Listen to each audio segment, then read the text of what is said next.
નમસ્કાર મિત્રો, જનસાહસ ન્યૂઝમાં આપ સૌનું સ્વાગત છે। જૂનાગઢના બોરીચા પરિવાર દ્વારા દિવ્યાંગ બાળકોને ભોજન કરાવવામાં આવ્યું। જૂનાગઢ ખડિયા રોડ પર વિજાપુરના પાટિયા પાસે આવેલ દિવ્યાંગ બાળકોની સંસ્થા સાંપ્રત એજ્યુકેશન એન્ડ ચેરિટેબલ ટ્રસ્ટ જે અતિ દિવ્યાંગ બાળકોની સંસ્થા છે, જેમાં માતા પિતા વિહોણા માનસિક વિકલાંગ બાળકો છે।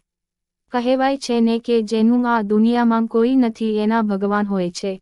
આ સંસ્થા માંગ સમાજના સેવાભાવી લોકો પોતાના સ્વજનોના જન્મદિવસ અને પુણ્યતિથિની ઉજવણી કરતા હોય છે।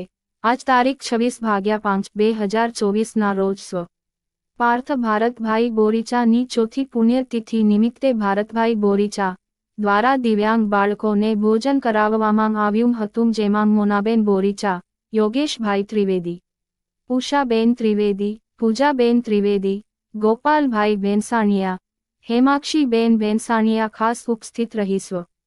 પાર્થ ભારતભાઈની પુણ્યતિથિની ઉજવણી કરવામાં આવી હતી। રિપોર્ટર ગોપાલ ભેંસાણીયા, ભેંસણ।